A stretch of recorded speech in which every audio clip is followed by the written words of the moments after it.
സമ്പാദ്യം വളരെ ക്ലിയറായിരിക്കണം.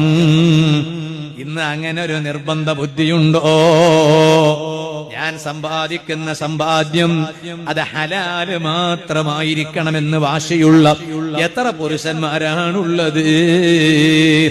കണ്ടു കാണുന്ന ആളുകളിൽ നിന്ന് പൈസ എടുത്ത് ഓടിക്കളയലല്ലേ, എന്നിട്ട് അവസാനം ഫോൺ സ്വിച്ച് ഓഫ് ചെയ്യലല്ലേ, അതാ മൊബൈൽ നമ്പർ മാറ്റിവെക്കലല്ലേ, സിമ്മങ്ങ് ഊരിക്കളയലല്ലേ?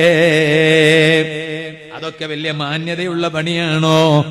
അതൊക്കെ വലിയ നല്ല പണിയാണോ? നിങ്ങളൊന്ന് ആലോചിച്ച് നോക്കൂ. പോയി കിടക്കാൻ ഒരു ഖബറുണ്ടെന്ന പേടി വേണ്ടേ? എന്തിനാണ് ഇപ്പൊ ഇങ്ങനെയൊക്കെ ചെയ്യണത്? സഞ്ചരിക്കാൻ ഒരു കാറുണ്ടെങ്കിൽ ആ ഉള്ള കാറിൽ യാത്ര ചെയ്താൽ പോരെ. അമിതമായ ആർത്തി കൊണ്ട് ഒക്കെ വലിച്ചിടാണ്. ഖുർആനിന്റെ സന്ദേശങ്ങളൊക്കെ എത്ര പ്രസക്തിയുള്ള സന്ദേശമാണ്. അപ്പൊ ഇതൊക്കെ വലിയ വിഷയമാണ്. അതിൽ നമുക്ക് നല്ലൊരു വാശി വേണം. നമ്മൾ എന്തെങ്കിലും ഇങ്ങനെ പോയി കിടക്കാൻ ഖബറിലല്ലേ, ആ ഖബറിൽ പോയി കിടന്നാ പിന്നെ എന്താ ഉണ്ടാവുക? ഒന്നുമില്ല. മൂടുകല്ലങ്ങ് വെച്ചാലുപ്പ പിന്നെ മിൻഹാ ഖലഖനാകും വഫീഹാ നുഈദുകും വമിൻഹാ നുഖ്രിജുകും താറത്തൻ നുഖറ എന്ന് രണ്ട് കൈയങ്ങെടുത്ത് ഇങ്ങനെ മണ്ണ് വാരിയിട്ടാൽ പിന്നെ തിരിച്ചു പോകുന്നു എല്ലാരും. ചുരുങ്ങിയത് 1.25 മണിക്കൂർ നമ്മളെ സമയം വെച്ച് നോക്കുകയാണെങ്കിൽ ചുരുങ്ങിയത് എന്ന് പറഞ്ഞാൽ അങ്ങനെയാണ്. ഒരു ഒട്ടകം അറുത്തിട്ട് ആ ഒട്ടകത്തിന്റെ മാംസം വിതരണം ചെയ്യുന്ന ഒരു സമയം ഫിഖഹിന്റെ പണ്ഡിതന്മാർ കിതാബിൽ പറയുന്നുണ്ട്. ആ സമയം വരെ അവിടെ പോയി നിൽക്കുക ഖബറിന്റെ അടുത്ത്. അതിപ്പോ ഇങ്ങനെ കണക്ക് വെച്ച് നോക്കുമ്പോ 1.25 മണിക്കൂർ അവിടെ നിൽക്കുക. അതിനിപ്പോ ആർക്കാ ഉപ്പാന്റെ ഖബറിന്റെ അടുത്ത് 1.25 മണിക്കൂർ പോയി നിൽക്കാൻ നേരമുള്ള? ഏത് മോനാണുള്ള ഇപ്പൊ സദസ്സില്? സ്വന്തം ഉമ്മാന്റെ ഖബറിൽ 1.25 മണിക്കൂർ നിൽക്കാൻ നേരമില്ല.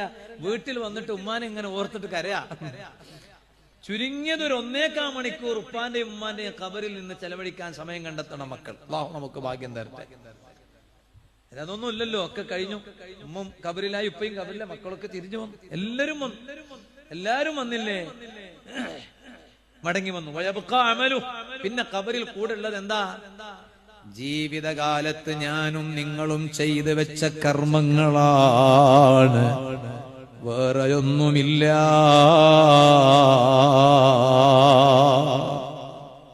ആ ഖബറിൽ പോയി കിടക്കാനുണ്ടെന്ന ബോധം വേണം. നല്ലത് മാത്രം ചെയ്യണം. ഖബറിൽ വേദനിക്കുന്ന പ്രവർത്തനം ചെയ്തു പോകരുത്. ഖബറിൽ സങ്കടപ്പെടേണ്ടുന്നൊരവസ്ഥ വരരുത്. സമ്പാദ്യം ക്ലിയറാക്കണം.